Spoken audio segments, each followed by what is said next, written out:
नमस्कार, आप देख रहे हैं न्यूज़ 24। मैं हूं आप सभी के साथ विपनेश माथुर और ब्रेकिंग विद एजेंडा में आप सभी का बहुत बहुत स्वागत है। 2024 का तिलिस्म डी कोड, अब यूनिफॉर्म सिविल कोड। जी हां, 2024 के लिए देश में नए एजेंडे बनते जा रहे हैं। मंदिर मस्जिद विवाद अभी थमा भी नहीं था। आप देख ही रहे हैं कि उत्तराखंड से एक बड़ी खबर ये आई, एक और मुद्दा देश के सामने आ गया है उत्तराखंड से, और ये एक देश एक कानून का है, जिसे कॉमन सिविल कोड या समान नागरिक संहिता भी कहा जाता है। उत्तराखंड के सीएम पुष्कर सिंह धामी ने चुनाव से पहले अपने प्रदेश में समान नागरिक संहिता लागू करने का वादा किया था, और उसके लिए कल 5 सदस्यों की कमेटी भी गठित बना दी गई है। इधर अमित शाह पहले ही संकेत दे चुके हैं कि जल्द ही एक देश एक कानून लाया जाएगा देश में। यूपी के डिप्टी सीएम, एमपी के गृह मंत्री और असम के मुख्यमंत्री भी ऐसी मांग कर चुके हैं और इसको लाने के पक्ष में हैं।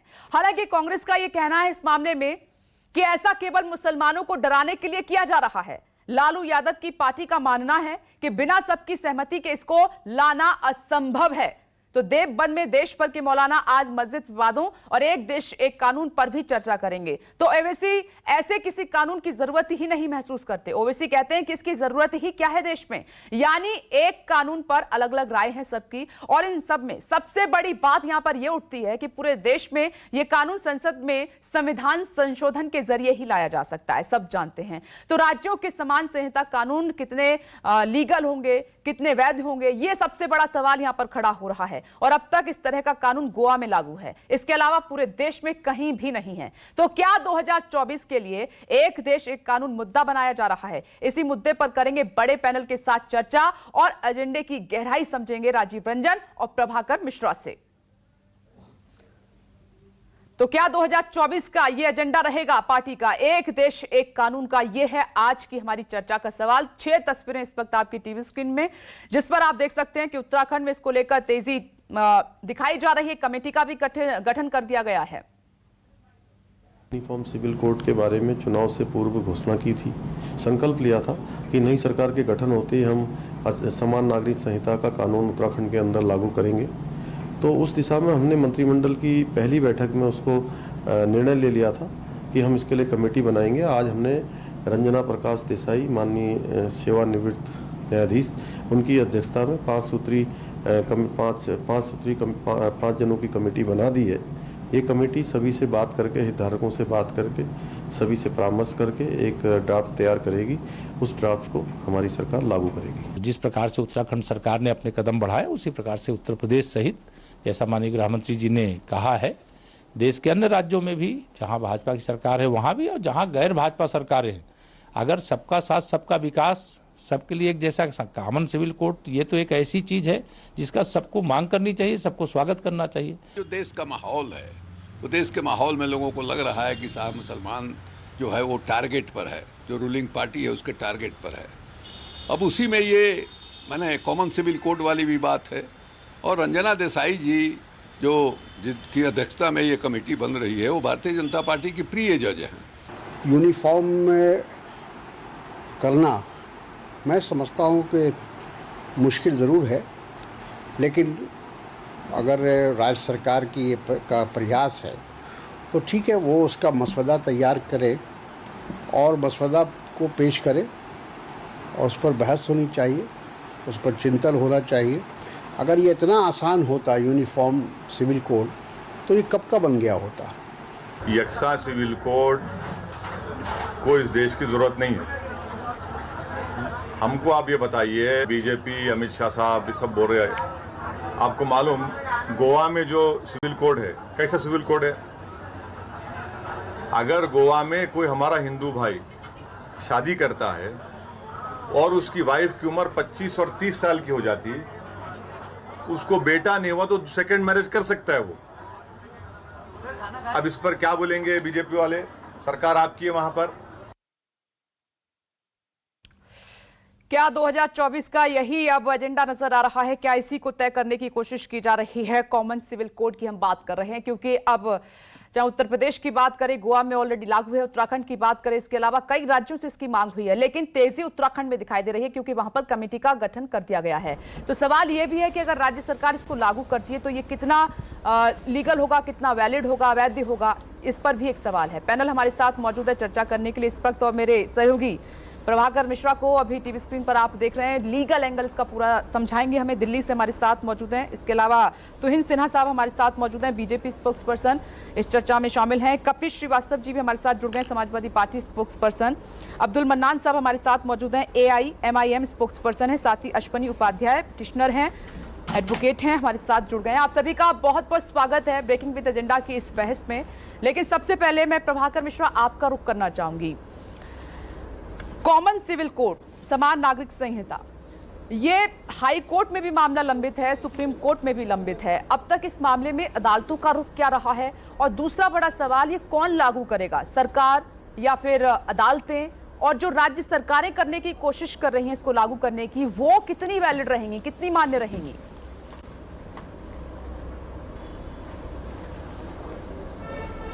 देखिए, राज्य सरकारों को लागू करने में कोई दिक्कत नहीं है। उदाहरण सामने है, गोवा में यूनिफॉर्म सिविल कोड लागू है, इसलिए जैसे गोवा में लागू है वैसा उत्तराखंड में भी लागू हो सकता है, चाहे कोई और राज्य सरकार भी चाहे तो लागू कर सकती है। और गोवा की व्यवस्था को सुप्रीम कोर्ट ने अपने एक फैसले में उसकी तारीफ भी की थी कि अगर गोवा में लागू हो सकता है तो देश में क्यों नहीं, पूरे देश में क्यों नहीं लागू हो सकता है। लेकिन सुप्रीम कोर्ट ने जब तारीफ करी थी उसके बाद से ऐसा नहीं है, सुप्रीम कोर्ट ने एक बार नहीं कई बार इस तरह का मामला आया, चाहे वो किसी पर्सनल लॉ के खिलाफ आया मामला, कोई व्यक्तिगत फैमिली लॉ का मामला था, उसमें सुप्रीम कोर्ट में मामला आया। और एक बार नहीं कई बार सुप्रीम कोर्ट ने इस बात को जरूर रेखांकित किया है कि अभी तक आज़ादी के इतने साल बाद तक देश में एक सामान्य कानून संहिता नहीं बन पाई। तो ये एक बात महत्वपूर्ण है। लेकिन उसी सुप्रीम कोर्ट ने एक फैसले में ये भी कहा था, 1996 का फैसला था परहैप्स, जिसमें कोर्ट ने ये कहा था कि ये फैसला ऐसा नहीं, यूनिफॉर्म सिविल कोड को जबरन नहीं थोपा जाना चाहिए। उसके लिए पहले देश को, समाज को तैयार होना चाहिए और एक्सेप्टेबिलिटी होनी चाहिए। जब तक सब लोग इसे स्वीकार करने को तैयार नहीं हो जाएं, तब तक किसी पर थोपा नहीं जाना चाहिए। और फिर मुझे याद है कि जो भारतीय संविधान का निर्माण जब हो रहा था तो बाबा साहब अंबेडकर ने संविधान सभा में इस पर बहस जब हुई थी तो ये ड्राफ्ट कमेटी के आर्टिकल 35 में इस बात की यूनिफॉर्म सिविल कोड की बात की गई थी। लेकिन तब डॉक्टर अंबेडकर ने यह कहा था कि इसकी जरूरत तो है कि देश भर में एक सामान्य नागरिक संहिता हो, लेकिन जब तक अब हमारा देश इसके लिए तैयार नहीं हो जाता, पूरा समाज इसे स्वीकार करने के लिए तैयार नहीं हो जाता, तब तक कोई पागल शासक ही, ये वर्ड है उनके, कि पागल शासक ही पूरे देश में इसे लागू कर सकता है। तो ये तो बात हो गई अंबेडकर ने क्या कहा था, ये तो बात हो गई सुप्रीम कोर्ट ने क्या कहा था। और एक बात और कर लेते हैं कि यही मामला इसके पहले 21वीं लॉ कमीशन के सामने गया था और लॉ कमीशन ने तमाम स्टेक होल्डर से बात किया था और लॉ कमीशन ने इस बात को रिजेक्ट कर दिया था, ये कहते हुए कि this is neither desirable not acceptable at this time. मतलब ये कि लॉ कमीशन ने इस मांग को खारिज कर दिया था, ये कह दिया था कि अभी हमारा देश, अभी हमारा समाज यूनिफॉर्म सिविल कोड के लिए तैयार नहीं है। तो ये हो गया अदालतों और लॉ कमीशन की बात। लेकिन विपनेश, एक बात को समझने की जरूरत है, वो ये कि सामान्य जनता ये समझती है कि यूनिफॉर्म सिविल कोड आने से, या जैसा भारतीय जनता पार्टी प्रोजेक्ट करने की कोशिश करती है, या लोगों में इस तरह की धारणा है कि इससे केवल मुस्लिम समाज में व्याप्त कुरीतियां और वहां पर जो शादी और तलाक और गुजारा भत्ता को लेकर जो दिक्कतें हैं वो ठीक हो जाएंगी। यूनिफॉर्म सिविल कोड केवल यही नहीं है। यूनिफॉर्म सिविल कोड केवल हिंदू और मुसलमान का मामला नहीं है। यूनिफॉर्म सिविल कोड आता है अगर विपनेश, तो इससे देश में जो जनजातीय व्यवस्था है, जो जनजातीय समाज है, वो भी इसके दायरे में आएगा। और इस बात को लेकर सरकार ज़्यादा संवेदनशील है, क्योंकि हिंदू, मुसलमान, क्रिश्चियन और ईसाई के लिए यूनिफॉर्म सिविल कोड करते हैं तो बहुत दिक्कत नहीं होगी जितनी दिक्कत होगी अगर आदि समाज, आदिवासियों को अगर इसमें शामिल किया जाता है तब। क्योंकि ये जो विविधता में एकता वाला जो देश है, अभी भी हमारी सरकारें जगह जगह, चाहे केंद्र सरकार हो या राज्य सरकारें हो, आदिवासी कल्चर, आदिवासी संस्कृति को प्रोटेक्ट करने के लिए कोशिश करती हैं। तो मतलब ये कि बाहर कहने के लिए आसान है, जिस समय यूनिफॉर्म सिविल कोड पर काम करना शुरू होगा या जो सरकार करने की कोशिश करेगी, तो ऐसे में हिंदुओं को, मुसलमानों को, क्रिश्चियन और तमाम जो हमारे धार्मिक संप्रदाय के लोग हैं उनको शामिल करने के साथ साथ जब जनजातीय व्यवस्था, जनजातीय लोगों को लेकर के आने की बात होगी, तो ये एक बहुत बड़ी अड़चन होगी, बहुत बड़ी समस्या होगी। इस बात को सरकार समझती है तभी हाई कोर्ट में नकार दिया था, सुप्रीम कोर्ट ने नोटिस जारी किया, सुप्रीम कोर्ट में अश्विनी उपाध्याय हमारे साथ बैठे हुए हैं, सुप्रीम कोर्ट में हाई कोर्ट में उन्होंने याचिका लगाई थी, सरकार ने बहुत विलंब से जवाब दिया लेकिन नकार दिया था। मामला सुप्रीम कोर्ट में भी है जहां सुप्रीम कोर्ट का जवाब देने में सरकार हिचक रही है, क्योंकि अदालत के बाहर जवाब देना आसान होता है, अदालत के सामने जाकर जस्टिफाई करना आंकड़ों के साथ, तथ्यों के साथ थोड़ा सा मुश्किल होगा, क्योंकि जो बाबा साहब अंबेडकर ने कहा था वो स्थिति आज भी कायम है, जो सुप्रीम कोर्ट ने कहा था कि इसे जबरन नहीं थोपा जाना चाहिए वो व्यवस्था आज भी कायम है। तो मतलब ये, अब एक और बात हो रही है कि 21वीं लॉ कमीशन की रिपोर्ट में उसे नकार भले दिया गया था, अब 22वीं लॉ कमीशन बनाया जाए और उसके सामने इस मसले को फिर भेजा जाए। तो हम देखेंगे, इंतजार करेंगे, तब तक इतना तय है कि लॉ कमीशन को लेकर फिर एक बार सियासत होगी, क्योंकि 2019 का चुनाव हो या 2014 का चुनाव हो, भारतीय जनता पार्टी के जो घोषणा पत्र के मुख्य जो कुछ एजेंडा था उसमें से ये भी शामिल था और एक बार फिर उस पर चर्चा होने लगी है। विपनेश, ठीक है, आप सही कह रहे हैं। प्रभाकर मिश्रा, मेरे सहयोगी राजीव रंजन भी गाजीपुर से जुड़ रहे हैं। राजीव, आप दूर नहीं रह पाए, मुद्दा ही ऐसा है, आप खुद को रोक नहीं पाए। राजीव, मेरा सवाल ये है कि अभी हम मंदिर मस्जिद की बात कर रहे थे, ऐसा लग रहा है कि 2024 के लिए वो मुद्दा सेट किया जा रहा था, लेकिन अब यहां पर एक देश एक कानून का मुद्दा आ गया है, उत्तराखंड से ये जोर पकड़ रहा है, तो अब ऐसा लग रहा है कि 2024 के लिए ये मुद्दा सेट हो रहा है, एजेंडा सेट हो रहा है। इसके सियासी मायने और हिस्ट्री में अब तक क्या क्या रहा है इसको लेकर, यूनिफॉर्म सिविल कोड को लेकर, वो सब आपसे हम जानना चाहते हैं। देखिए विपनोश, ये जो उत्तराखंड से कॉमन सिविल कोड की बात की जा रही है, तो ये कोई साधारण बात नहीं है, ये संयोग है या प्रयोग, ये देखने वाली बात है। क्योंकि आपको पता है कि कॉमन सिविल कोड की जब भी बात होती है तब ये देखा जाता है कि ये देखा जाता है और ये दिखाया जाता है कि मुस्लिम इसके विरोध में है और मुसलमानों को इससे दिक्कत है। दरअसल उत्तराखंड में अगर आप देखें, बीजेपी रूल्ड स्टेट में सबसे कम पॉपुलेशन, सबसे कम जनसंख्या जहां जहां बीजेपी राज कर रही है उसमें उत्तराखंड है। तो जानबूझ के क्या उत्तराखंड का चयन इसलिए किया गया है कि वहां आम जनता का विरोध या आम जनता की उस तरह की बात नहीं आएगी? पहला सवाल ये है। दूसरी बात यह है कि यूनिफॉर्म सिविल कोड, देखिए भारतीय जनता पार्टी का ये छुपा हुआ एजेंडा नहीं है। भारतीय जनता पार्टी अपने गठन के समय से, जब से वो जनसंघ थी तब से, और जब 1980 में बन के तैयार हुई दोबारा जनता पार्टी से अलग होने के बाद, भारतीय जनता पार्टी के हमेशा एजेंडे पर 370 रहा, हमेशा 3 तलाक रहा, हमेशा यूनिफॉर्म सिविल कोड रहा। आपने देखा 370 खत्म कर दिया, 3 तलाक खत्म कर दिया, यूनिफॉर्म सिविल कोड वो सरकार में बने रहेंगे तो खत्म ला करके रहेंगे। दूसरी बात ये कि उनके एजेंडे में, और मैं बार बार कहता हूं ये उनका छुपा एजेंडा नहीं है, ये उनके शुरू से विचारधारा और सिद्धांत में आता रहा है। दूसरी बात, जो लोग ये बात कहते हैं कि राज्य देश में यूनिफॉर्म, इसके दोनों पक्षों को देखना होगा विपलेश। यूनिफॉर्म सिविल कोड देश में लागू नहीं हो सकता। उनको यह देखना चाहिए कि हमारे संविधान में राज्य के नीति निर्देशक, डायरेक्टिव प्रिंसिपल्स ऑफ पॉलिसी जो है, स्टेट पॉलिसी, राज्य के नीति निर्देशक तत्वों में ये शामिल है। इसका मतलब, हालांकि वो बाइंडिंग नहीं है, लेकिन वो एक तरह से निर्देश है कि राज्य समान नागरिक संहिता लागू कर सकता है, तो कर सकता है। तो इसके लिए आप देखिए, इसके विरोध में जो तर्क दिए जाते हैं, वो जैसा प्रभाकर ने कहा, बिल्कुल सही कहा। मैं और उसको सिंप्लीफाई कर दूं आम दर्शकों के लिए, हिंदुओं में भी देश के कई हिस्सों में अलग अलग रिश्तों की अलग अलग, कई जगह मामा भांजी का रिश्ता जो है वो पिता पुत्री की तरह होता है, लेकिन देश के किसी इलाके में हिंदुओं में ही मामा भांजी में शादी होती है। कई जगह बहुविवाह की प्रथा प्रचलन में अभी भी है, बिना तलाक दिए दूसरी शादी की जा सकती है। तो ये इतना बड़ा मुल्क है और इतनी विविधताएं हैं कि इसके विरोध में जो लोग तर्क देते हैं वो कहते हैं कि आप, जैसे आदिवासियों का कहा प्रभाकर ने, तो तमाम तरह के जो इस तरह की प्रथाएं, परंपराएं और सामाजिक जीवन चला आ रहा है, क्या उनको एक ही डंडे से हाँकना ठीक होगा, जो उनकी आदिवासियों की जो परंपरा है? क्योंकि देखिए, यूनिफॉर्म सिविल कोड क्या तय करता है कि आपकी शादी विवाह कैसे होंगे, संपत्ति का बंटवारा कैसे होगा, आप बच्चे को गोद कैसे लेंगे, आप अपनी पत्नी के साथ अगर संबंध विच्छेद हो जाता है तो भरण पोषण का अधिकार क्या होगा, आप तलाक कैसे ले सकते हैं, यही सब चीजें यूनिफॉर्म सिविल कोड में होती है। आज दुनिया के सारे बड़े देश के सारी अदालतों में सबसे ज्यादा मुकदमे पारिवारिक है। कई बार अदालतों ने यह बात कही है कि अगर यूनिफॉर्म सिविल कोड होता तो आपको धर्म के हिसाब से हर जगह फैसला करना पड़ता है। जब आपको आईपीसी सीआरपीसी की धारा सारे धर्मों के लोगों पर एक लागू होती है, ट्रेन में रिजर्वेशन एक तरीके से मिलता है, आपको सरकारी नौकरियां एक तरीके से मिलती है, शिक्षा व्यवस्था एक तरीके की है, तो फिर सामाजिक जीवन जो है वो भी एक तरह का क्यों नहीं होना चाहिए, और ये जो रिश्ते हैं वो एक तरह के क्यों नहीं होने चाहिए। समर्थन में ये बातें कही जाती हैं, विरोध में ये बातें कही जाती है, लेकिन कुल मिला के सियासत ये है विपने कि भारतीय जनता पार्टी के टॉप एजेंडे में धारा 370 है, और उन्होंने ये प्रयोग ये संयोग और ये प्रयोग उत्तराखंड से करना शुरू किया, जहां पर उस तरह का विरोध की उनको आशंका नहीं है। सिविल कोड की बात कर रहे हैं राजीव, धारा 370 का तो हो गया है, वही यूनिफॉर्म सिविल कोड की बात मैं कर रहा हूँ, स्लिप ऑफ टंग होगा।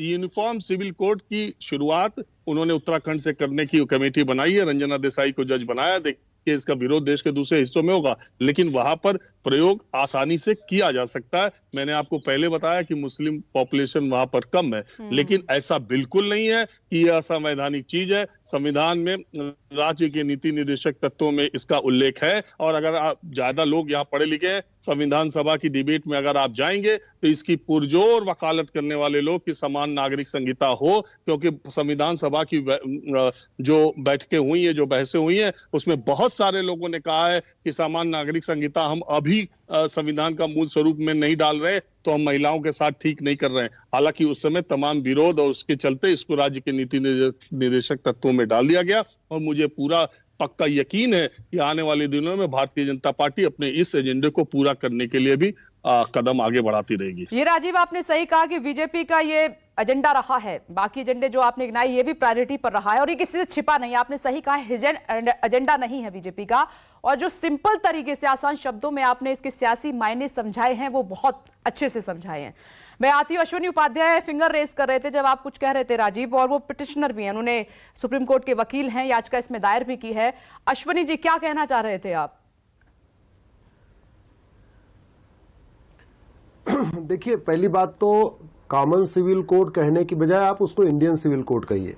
हमारे देश में इंडियन पिनल कोड चल रहा है, सब पे लागू होता है, उसी की तर्ज पे एक इंडियन सिविल कोड बनाने की जरूरत है। दूसरा, ये जो कॉमन सिविल कोड या इंडियन सिविल कोड, ये बीजेपी, कांग्रेस, सपा, बसपा का विषय नहीं है, ये हिंदू मुसलमान का विषय नहीं है, ये संविधान का विषय है। और संविधान में 23 नवंबर 1948 को लंबी चर्चा हो चुकी है। इसको एक्चुअली तो फंडामेंटल राइट बनाया गया था, आर्टिकल 35 बनाया गया था, लेकिन उस समय उनके पास ड्राफ्ट करने का टाइम नहीं था, इसलिए इसको डायरेक्टिव प्रिंसिपल डाला, रीनंबर करके आर्टिकल 35 को आर्टिकल 44 बना दिया, लेकिन बाइंडिंग कर दिया कि इसको लागू करना नितांत आवश्यक है। और ये जब एक इसका ड्राफ्ट आने दीजिए, मैं तो बधाई दूंगा धामी साहब को, उन्होंने कमेटी बना दिया है। जैसे ही इसका ड्राफ्ट आएगा, इसका विरोध करने के लिए कुछ बचेगा ही नहीं। क्यों? क्योंकि कॉमन सिविल कोड आएगा तो लड़के लड़की की शादी की उम्र बराबर हो जाएगी, इसमें हिंदू मुसलमान कहां से आ गया। कॉमन सिविल कोड आएगा तो तलाक का ग्राउंड सबका एक हो जाएगा, इसमें हिंदू मुसलमान नहीं है। कॉमन सिविल कोड आएगा, तलाक लेने की प्रक्रिया, तलाक लेने का तरीका सबका एक हो जाएगा। अगर लिखित होगा सबका लिखित होगा, मौखिक होगा सबका मौखिक होगा, तो इसमें कोई विरोध नहीं है। कॉमन सिविल कोड आएगा, विरासत का अधिकार सबको मिल जाएगा, बेटा हो या बेटी, बहू हो या बेटा, सबको बराबर अधिकार मिलेगा। ये हिंदू मुसलमान का विषय नहीं है। कॉमन सिविल कोड आएगा, वसीयत का अधिकार बेटा बेटी को, बहू को बराबर हो जाएगा, ये हिंदू मुसलमान का विषय नहीं है। कॉमन सिविल कोड आएगा, गोद लेने का अधिकार जितना पति को होगा उतना पत्नी को भी होगा, ये हिंदू मुसलमान का विषय नहीं है। कॉमन सिविल कोड आएगा, बच्चे के लालन पालन का अधिकार जितना पति को होगा उतना पत्नी को होगा, ये इसमें कोई हिंदू मुसलमान का विषय नहीं है। Common civil code purely gender justice, gender equality का मामला है। बहन बेटियों को भाइयों के बराबर उनको लाने का मामला है। जितना अधिकार पति को होगा उतना अधिकार पत्नी को होगा, जितना अधिकार बेटे को होगा उतना अधिकार बेटी को होगा। इतना सब इश्यू है। अब दुनिया के सारे देशों में हो चुका है, लेकिन हमारे यहां आप जरा सोचिए, अभी भी चलो हिंदुओं में तो शादी विवाह की उम्र 9 साल और 18 साल और 21 साल है, बेटी की उम्र 18 और बेटी की 21, लेकिन कुछ कम्युनिटी में 9 साल है। तो जब उनकी शादी की उम्र 21 साल हो जाएगी तो सबसे ज्यादा फायदा उसको होगा जिनके यहां शादी की उम्र 9 साल है। इसलिए मैं कहता हूं कॉमन सिविल कोड या इंडियन सिविल कोड आने से ये हिंदुओं के कोई फायदे में नहीं है। हिंदुओं में ऑलरेडी कॉमन सिविल कोड हो चुका है, हिंदू लॉ के अकॉर्डिंग ऑलरेडी, और कोर्ट, सुप्रीम कोर्ट के कई सारे जजमेंट के आने के बाद हिंदुओं में बेटी और बेटे को बराबर अधिकार हो चुका है। पति और पत्नी को बराबर अधिकार हो चुका है। इसका फायदा उनको मिलेगा जहां पे बेटे और बेटी को बराबर नहीं माना जाता, पति और पत्नी को बराबर नहीं माना जाता, शादी विवाह की उम्र अलग है, गुजारा भत्ते का अधिकार नहीं है, तलाक मौखिक हो रहा है, इसके बाद विरासत का इक्वल राइट नहीं है, वसीयत का इक्वल राइट नहीं है, गोद लेने का अधिकार नहीं है, लालन पालन का अधिकार नहीं है। तो सबसे ज्यादा फायदा उनको होगा जो अभी विरोध करते हुए दिखाई दे रहे। इसलिए मैं कह रहा हूं ड्राफ्ट आएगा, इस देश की सभी बहन बेटियां, खासतौर पे जो यूथ है, जो पढ़ा लिखा है, सब इसका स्वागत करेंगे, कोई इसका विरोध नहीं करेगा। ठीक है अश्वनी जी, आप कह रहे हैं कि ये वक्त की जरूरत है और उसको जल्द से जल्द लागू हो जाना चाहिए।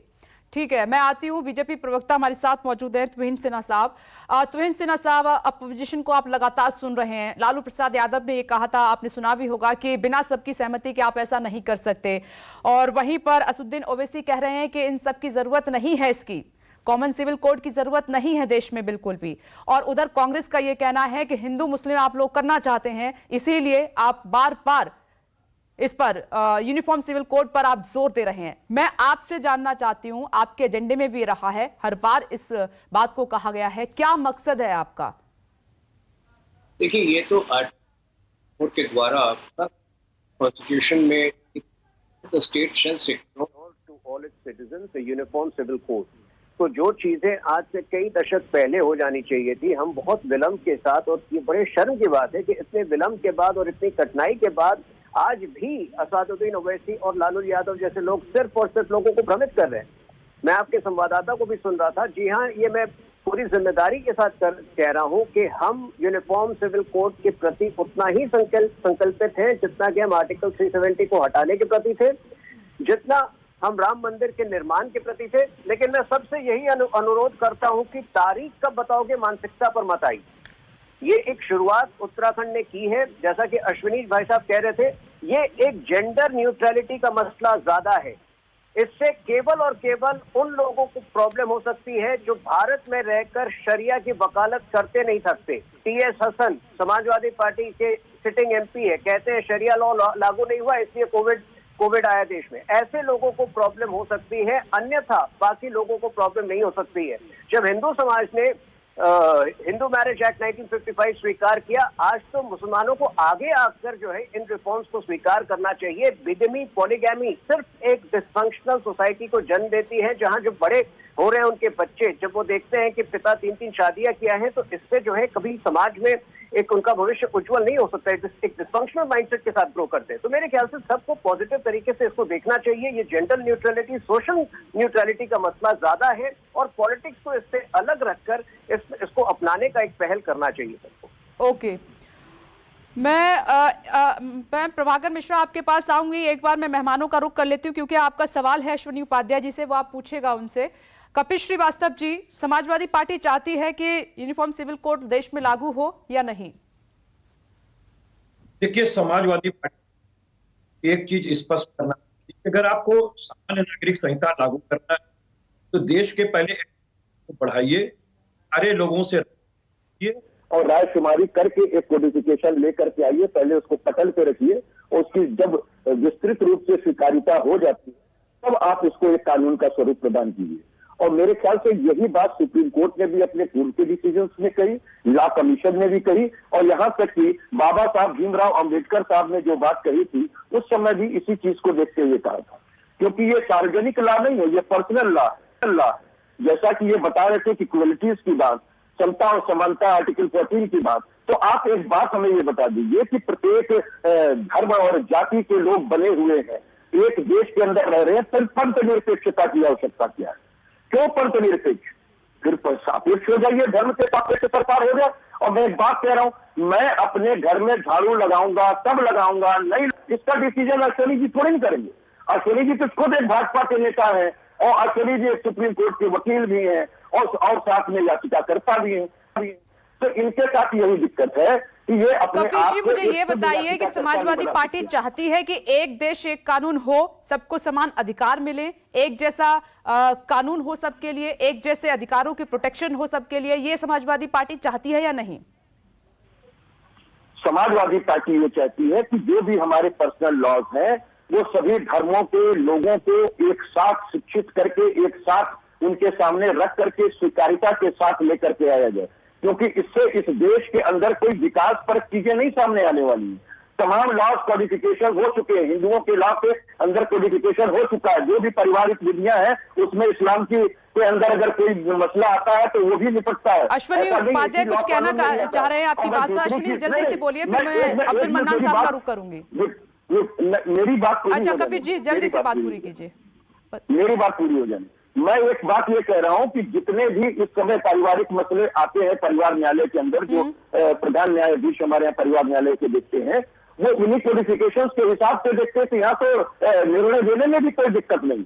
और हिंदू लॉ के अंदर भी अगर मान लीजिए आप कोडिफिकेशन ला चुके हैं, बावजूद इसके तमाम ऐसी महिलाएं जिनके पतियों ने उनको छोड़ रखा है, तमाम ऐसी महिलाएं हैं जिनके सुप्रीम कोर्ट के लॉयर हैं अश्विनी जी, मैं जवाब ले लेती हूँ जो बातें आप उठा रहे हैं। अधिकार कहाँ मिला? ठीक है, उनके पतियों ने छोड़ रखा है। और हमारे मित्र ये बता दें कि जो महिलाओं को बिना किसी भरण पोषण के उनके पतियों ने उनको छोड़ रखा है, उनको तलाक भी नहीं दिया है, उस पर लॉ कब आएगा?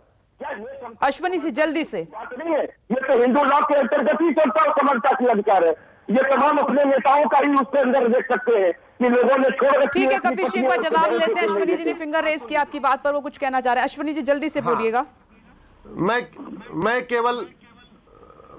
केवल लीगल बात करूंगा, लेकिन एक बार मैं स्वर्गीय लोहिया जी का नाम जरूर लेना चाहूंगा। स्वर्गीय लोहिया जी जो सबसे बड़े समाजवादी माने गए हैं भारत के, जिन्होंने समाजवाद के लिए बहुत लंबा संघर्ष किया, वो दो चीज जरूर कहते थे कि समता, समानता, समरसता तभी आ सकती है जब भारत में एक समान कानून होगा। समान नागरिक संहिता के सबसे बड़े पैरोकार लोहिया जी थे, लेकिन दुर्भाग्य आप देखिए वही लोहिया जी के नाम पे समाजवादी पार्टी बनाने वाले लोग आज इसके बारे में इधर उधर आगे पीछे दाएं बाएं घुमा रहे हैं। मैं उस पर नहीं आता हूं। जो बार बार पर्सनल लॉ की बात की जाती है, प्लीज सुन लीजिए, आपकी बात हो चुकी है, आपकी बात हो चुकी है। कपिल सिंह एक मिनट सुन लीजिए। ये बार बार वो एक लीगल एंगल समझाने की कोशिश कर रहे हैं, फिर मैं आती हूँ आपके पास।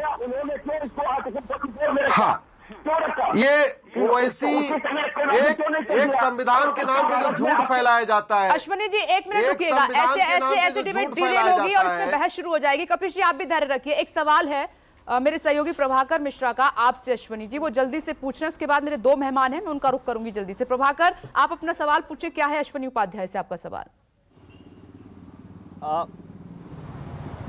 अश्विनी उपाध्याय जी से मेरा सवाल ये है कि इन्होंने हाई कोर्ट में भी पिटीशन लगाई थी, सुप्रीम कोर्ट में पिटीशन लगाया हुआ है। सुप्रीम कोर्ट ने 1996 में कह दिया था कि इसकी ज़रूरत यूसीसी की ज़रूरत है, यूनिफॉर्म सिविल कोड की ज़रूरत है। 2016 में भी सुप्रीम कोर्ट ने आश्चर्य जताया था कि आज़ादी के इतने साल बाद तक भी ये क्यों नहीं हो पाया। और अश्विनी उपाध्याय खुद भी कह रहे हैं कि ये बहुत ही ज़रूरी चीज़ है सामाजिक भेदभाव को मिटाने के लिए, मुस्लिमों को हक महिलाओं को हक दिलाने के लिए। तो अश्विनी जी से मैं बस इतना जानना चाहता हूं कि अश्विनी जी कहां दिक्कत है कि हाई कोर्ट में सरकार जाकर कहती है कि हम नहीं दे सकते, सुप्रीम कोर्ट में जवाब देने में दिक्कत हो रही है, तो ऐसी क्या मजबूरी है? आपको क्या लग रहा है कि सरकार जो इतना जरूरी है और इतना आसान है लागू करना, तो ऐसी क्या जरूरी है कि सरकार आगे नहीं बढ़ पा रही है यूनिफॉर्म सिविल कोड को लेकर? जी मैं दोनों जवाब देता हूं। एक तो ओवैसी का जवाब देता हूं जो बार बार राइट टू रिलीजन की दुहाई देते हैं, फिर मैं अपने भाई प्रभाकर जी का जवाब देता हूं। पहली बात तो जो राइट टू रिलीजन की बार बार माला जपी जाती है आर्टिकल 25 में, उसको अच्छी तरीके से समझ लीजिए। वो रीतियों को प्रोटेक्ट करता है, कुरीतियों को नहीं। आर्टिकल 25 प्रथा को प्रोटेक्ट करता है, कुप्रथा को नहीं। आर्टिकल 25 धर्म को प्रोटेक्ट करता है, अधर्म को नहीं। और बेटे और बेटी में भेदभाव करना, पति और पत्नी में भेदभाव करना, ये कुरीति है, ये कुप्रथा है, अधर्म है। इसलिए इस टाइप का कोई भी पर्सनल लॉ जो बेटे बेटी में भेदभाव करे, बहू और हस्बैंड और वाइफ में भेदभाव करे, उसको संविधान बिल्कुल इजाजत नहीं देता। वो सारे पर्सनल लॉ खत्म होंगे, आज नहीं तो कल। अब मैं आता हूं मूल विषय पे, जो आपने अभी प्रभाकर जी ने कहा। देखिए, मैंने यूनिफॉर्म सिविल कोड के लिए हाई कोर्ट में पीआईएल फाइल किया, सुप्रीम कोर्ट में मैंने 5 पीआईएल फाइल किया। एक मैंने फाइल किया लड़के लड़की शादी की उम्र बराबर हो, दूसरा मैंने फाइल किया सबको गुजारा भत्ता मिले, तीसरा हमने किया सबको जो है एडॉप्शन का अधिकार मिले, बच्चे को गोद लेने का अधिकार मिले, फिर विरासत वसीयत सबको बराबर हो, और तलाक की प्रक्रिया एक हो। ये 5 पीएल मेरी सुप्रीम कोर्ट में है। सरकार का अभी तक सुप्रीम कोर्ट में जवाब नहीं आया। और जैसे मौनम स्वीकार लक्षणम हम लोग हिंदी में कहते हैं, संस्कृत में कहते हैं, वैसे एक जुडिशियल डॉक्ट्रिन होती, कहते हैं साइलेंस इज एक्सेप्टेंस। अगर हमने पीआईएल फाइल किया, सरकार को नोटिस चला गया, सरकार जवाब नहीं दे रही है, इसका मतलब मौनम स्वीकार लक्षणम। सरकार ने आर्टिकल 370 में भी जवाब नहीं दाखिल किया था, इसका मतलब ये माना गया था आर्टिकल 370 के खिलाफ जो पीआईएल है सरकार उसका समर्थन कर रही है। तो हमारी 5 पीआईएल के खिलाफ सरकार जवाब नहीं दे रही है, इसका मतलब सरकार भी मानती है कि हमने जो 5 चीजें मांगी है समानता वो होना चाहिए, अदरवाइज अब तक काउंटर आ जाता। नहीं आने का मतलब सरकार एडमिट कर रही है, हमारे ग्राउंड को एडमिट कर रही है। ठीक है। और मैं पूरा विश्वास करता हूं, आज उत्तराखंड में शुरू हुआ है, कल तक 2023 तक पूरे देश में आएगा, हमें पूरा भरोसा है। आते हैं आपके पास दोबारा सिविल कोड देखेंगे। अब्दुल मन्नान साहब का मैं रुक करना चाहूंगी। अब्दुल जी, ये ओवैसी को क्यों लग रहा है, चीफ आपकी पार्टी के, कि जरूरत नहीं है देश को यूनिफॉर्म सिविल कोड की?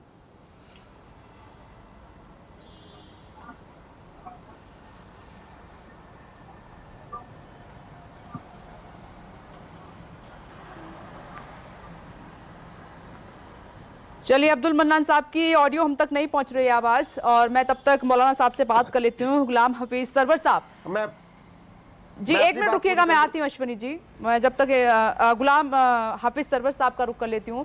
सर, आपका क्या कुछ कहना है इस पूरे मामले पर? सबसे पहले तो आपका शुक्रिया कि कम से कम मौका मिला। मेरी आवाज जा रही है? बिल्कुल बिल्कुल ठीक है, शुक्रिया। पहली बात, ये चर्चा तो लगभग 2-3 दशक से इस देश में है, और मुझे बचपना याद है जब हमारे मुस्लिम संगठन के लोग हैंडबिल बांटा करते थे कि फलां सरकार आएगी तो पहले कांग्रेस पर ये इल्जाम लगता था कि ये इसका एजेंडा है, ये यूनिफॉर्म सिविल कोड ले आएगी, इत्यादि इत्यादि। यानी यूनिफॉर्म सिविल कोड को लेकर मुस्लिम संगठनों ने मुस्लिम समाज को कभी सच्चाई बताई नहीं, और दूसरी पार्टियों को हमेशा जो है मौका दिया कि इस पर वो राजनीति करें। अभी आपके चर्चे की शुरुआत में शिवानंद तिवारी जी जो आरजेडी के हैं, उन्होंने कोई ऐसी बात नहीं कही कि उनको लीगल बात कहनी चाहिए थी कि क्यों जरूरी है और क्यों जरूरी नहीं है। दो ही तो पक्ष होगा ना, या तो जरूरी है या फिर जरूरी नहीं है। शिवानंद तिवारी जी ने सीधा सीधा मुसलमान का नाम ले लिया कि नहीं मुसलमान विरोध करते, पता नहीं इस टाइप का मुझे याद नहीं, लेकिन उन्होंने नाम मुसलमान का लिया है, आपके जहन में होगा। अब समाजवादी पार्टी की बारी आई तो इन्होंने भी कोई स्पष्ट अपनी राय नहीं बताई कि विरोध का क्या कारण है और समर्थन क्यों नहीं करेंगे। कारण तो बताना पड़ेगा देश को कि हम विरोध क्यों कर रहे हैं या हम समर्थन क्यों कर रहे हैं। अभी राजीव जी ने एक बात बड़ी अच्छी आप कही थी शुरुआत में कि उत्तराखंड से इसलिए शुरुआत की जा रही है संयोग या प्रयोग, चूंकि वहां माइनॉरिटी जो है वो माइक्रो माइनॉरिटी है, उसकी आबादी थोड़ी कम है, वहां विरोध नहीं होगा। जरा टेस्ट कर लिया जाए कि विरोध कैसा होगा। बहुत महत्वपूर्ण बात ये मानी जाएगी कि आखिर सारे रिफॉर्म्स को मुसलमानों से क्यों जोड़ दिया जाता है, और क्या वाकई यूनिफॉर्म सिविल कोड इस्लाम विरोधी है या मुस्लिम विरोधी है, इस पर बहस जरूरी है। और मुस्लिम संगठन, आपने ओवैसी साहब का नाम लिया, ओवैसी साहब ने कहा ये जरूरी नहीं है। देखिए, यहां तक अगर कमेंट है तब तो ठीक है जी, हमें लगता है कि देश के लिए जरूरी नहीं है, मैं समझता हूं शायद जरूरी नहीं है, लेकिन इससे आगे बढ़कर कि नहीं होने नहीं दूंगा, करने नहीं दूंगा, इस्लाम के खिलाफ है, यहां मामला आकर फंसता है। और अश्विनी कुमार जैसे लोग और भारतीय जनता पार्टी के लोग इसी के इंतजार नहीं, अश्विनी जी तो एडवोकेट हैं, वो कह रहे हैं इसमें किसी की बुराई नहीं है, सभी का भला है। और मैं आपसे ये जानना चाहती हूँ कि क्या आपके लिए जरूरी क्या है इस वक्त हाफिज साहब, पर्सनल लॉ जरूरी है या यूनिफॉर्म सिविल कोड जरूरी है, ये बताइए। मैं बहुत मजेदार बात करूंगा, तो 10-20 सेकंड दीजिएगा। अश्विनी कुमार जी ने अपने बातों के दरमियान ये बात जरूर कही थी, जैसे बाल विवाह का मामला आया तो उन्होंने कहा कि हिंदू में तो कहीं कुछ है ही नहीं, सब ठीक है, और बाकी जिनके यहाँ 9 साल में है वो सोचे। तो मैं माननीय अश्विनी कुमार जी, एडवोकेट, भारत के प्रसिद्ध, जो और कई नारे भी लगा चुके हैं, इनसे अब जानना चाहूंगा कि इनको सामाजिक ज्ञान कितना, ठीक है विधि का बहुत ज्ञान होगा, 9 साल में कहाँ नहीं, वो लॉयर हैं, एडवोकेट हैं, तो वो लीगल एंगल पर ही बात करेंगे। हाफिज साहब, मैं आती हूँ। अरे भैया, आप केवल बातें मैं कर रहे हो। सवाल आप ये नहीं बता रहे हो कानून सिविल कोड के आप पक्ष में हो, विरोध में। दूसरा इन्होंने आप केवल कहा बतौलेबाजी कर रहे हो। कि आप केवल बतौलेबाजी कर रहे हो इतनी देर संपत्ति से। के बंटवारे में आप हिंदुओं केवल में तो चल रहा बतौलेबाजी कर रहे है, हो, उनका नाम जिनके यहाँ नहीं चल रहा वो आपकी अश्विनी जी राजनीति फिर से से पढ़ बताइए, लीजिए। समर्थन में या हिंदू विरोध में? लॉ में लड़की को संपत्ति का मालिक नहीं माना जाता, उसका कोई अधिकार आप नहीं। समर्थन में हो मुस्लिम या लॉ विरोध में, में ये नहीं बता रहे हो मुस्लिम आप। लॉ में लड़कियों को भी आप जो है समर्थन में बाप हो की कि विरोध संपत्ति में? में मिलता है। हाफिज साहब एक मिनट, ये मैं अश्विनी final कर- अश्विनी जी आपसे conclusion कर पूछना दूं। चाह रहे हैं कि यूनिफॉर्म सिविल कोड के आप समर्थन में हैं या नहीं? हाँ या ना में जवाब। हम भारत में सबसे बड़े समर्थक हम हैं, और भारत के मुसलमानों से और इन मौलानाओं से जो विरोध कर कर अब आरएसएस के एजेंडे को परवल करते हैं। एक सवाल प्रभाकर जी ने किया था कि आपकी सरकार ने इतना विलंब क्यों किया, उस पर भी मैं बता दूं। इनकी सरकार पहले एक मुसलमान मिनट को रुकिए, मैं तैयार करती है। उस पर एक मिनट रुकिए, उस पर मैं जवाब लेती हूँ। अब्दुल मन्नान साहब हमारे साथ जुड़ गए हैं, क्योंकि वक्त खत्म हो जाएगा, उनकी बात इसमें नहीं हो पाई। अब्दुल मन्नान साहब, आपकी पार्टी के चीफ ओबीसी कह रहे हैं कि यूनिफॉर्म सिविल कोड की इस देश को बिल्कुल भी जरूरत नहीं है, क्यों?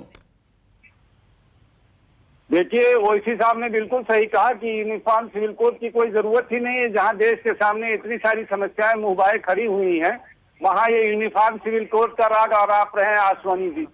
अश्वनी जी अभी जब बोल रहे थे तो उनको लग रहा था सारी बातें हिंदू मुसलमान ऐसे लग रहा था कि यूनिफॉर्म सिविल कोड से सिर्फ मुसलमानों को दिक्कत है। बीजेपी प्रवक्ता इन्हें ये है हमारे नहीं साथ मालूम तुहिन है, सिन्हा जी। इतने बड़े वकील होके इन्हें ये नहीं मालूम है कि अगर यूनिफॉर्म सिविल कोड लागू किया तो सबसे पहले नागा आंदोलन करेगा। इन्हें ये नहीं मालूम है कि पहाड़ों में जहां इन्होंने लगाया है वहां पॉलीएंड्री है, एक औरत कई मर्दों से शादी कर सकती है। वो जनजातियां कैसे इस कानून को मान लेंगी?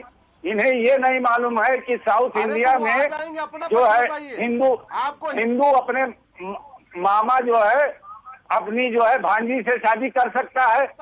इनको कहो रोको ना यार, इनको पहले इनको रोको। अश्वनी जी को इनकी बात मैं बहुत ताजुब सुन रहा था, ये कैसे वकील है जो बीच में बोलते रहते। अब्दुल जी वो कानून देख लेगा। अभी आप बताइए कि इसके पक्ष में है या आप नहीं है यूनिफॉर्म सिविल कोड के, और नहीं है तो क्यों नहीं है? ऐसा है यूनिफॉर्म सिविल कोड पर ये नहीं आप पूछ सकते कि आप हाँ कह रहे हो या ना कह रहे हो। आप ये हो सकता है कि यूनिफॉर्म सिविल कोड पे बहस की जा सकती है, और जब बहस होगी तो ये भी होगा कि गोवा में जहाँ यूनिफॉर्म सिविल कोड अश्वनी जी तुमने लागू कर रखा है, वहाँ एक हिंदू मर्द अगर 30 साल तक कोई मेल चाइल्ड नहीं औरत जन्म दे सकती है तो दूसरी शादी कर सकता। अश्वनी जी बोलिए, ये कौन सी प्रथा? यहाँ साउथ इंडिया में मामा अपनी सगी भांजी से शादी कर सकता, ये कौन सी प्रथा है? और तुम सारे का सारा अब्दुल मन्नान साहब, इन्हीं सब के लिए ये जितनी भी धार्मिक कृतियां हैं, बुराइयां हैं, इन्हीं को तो खत्म करने के लिए इस पर जोर दिया जा रहा है। उस पर तो आप बात कर ही नहीं रहे, आप गिनाने में लगे हुए हैं। मैंने कहा कि आप इसके पक्ष में हैं या नहीं है, और वो हर धर्म में कोई ना कोई प्रॉब्लम है। तो इन सिन्हा साहब बोलिए, एक मिनट रुकिए मन्नान साहब। तो इन जी बोलिए, सीधे नहीं पूछ सकते कि आप पक्ष में है कि नहीं पक्ष में। चलिए आप बहस की बात करें, आप कह रहे हैं कि इस पर बहस होनी चाहिए। तो इन सिन्हा साहब, सबका ये कहना है कि ऐसे अपनी मनमर्जी से आप नहीं ला सकते। सभी धर्मों के आप धर्मगुरुओं को बुलाइए, पार्टियों को बुलाइए, इस पर बहस कीजिए, सबकी राय लीजिए, तब जाकर इसका रास्ता निकलेगा। देखिए, मौलाना गुलाम हाफिज जी को मतलब आप मुझे अच्छा लगा कि कम से कम आप एक दो प्रोग्रेसिव आवाज भी लाते हैं जो ये कहते हैं कि असादुद्दीन जो कह रहे हैं उससे मुझे इत्तेफाक नहीं है। लेकिन प्रॉब्लम है कि आज भी ये लोग खुलकर नहीं कह पाते हैं कि असादुद्दीन जो है मुसलमान समाज के लिए सबसे बड़ा खतरा है। अरे आज उनकी व्हाट्सएप यूनिवर्सिटी से भेजे हुए टीम को लेकर आते हैं, सबसे मत बोलिए, बीच में मत बोलिए। आप व्हाट्सएप यूनिवर्सिटी, आपको क्या पता गोवा के यूनिफॉर्म सिविल कोड के बारे में? आपको क्या पता गोवा के यूनिफॉर्म सिविल कोड के बारे में? आपके आपका जो है तुम्हारा आप बढ़ते जा रहे थे, आप लोगों को भ्रमित करते जा रहे थे। मैं बोल रहा हूँ तो नहीं, मैं ये चाह रही थी तो इन सिन्हा साहब, क्योंकि वक्त भी कम था, कि आप सभी एक एक करके आराम से इस पर बात रखें। और कपिल श्रीवास्तव जी, वक्त की कमी की वजह से मैं आपके पास नहीं आ पा रही हूं। ब्रेकिंग विद एजेंडा की चर्चा को यहीं विराम देना होगा। देखिए, इतना आसान नहीं है यूनिफॉर्म सिविल कोड का लागू होना, इसमें कई पेचीदगियां हैं और मामला सुप्रीम कोर्ट से लेकर सर्वोच्च अदालत तक लंबित है। इस पर एक बहस की भी जरूरत है। अब देखते हैं आगे का रास्ता इस पर क्या निकलता है, लेकिन यह जरूर दिखाई दे रहा है कि 24 के लिए, लोकसभा चुनाव के लिए ये एजेंडा सेट होता हुआ दिखाई दे रहा है। नमस्कार, मैं हूं मानक गुप्ता। अगर आपको हमारा ये वीडियो पसंद आया हो तो इसे लाइक और शेयर जरूर करें, और हां, हमें सब्सक्राइब और फॉलो करना ना भूलें ताकि आप देश और दुनिया की कोई खबर मिस ना करें। तो जुड़े रहिए हमारे साथ और देखते रहिए News 24।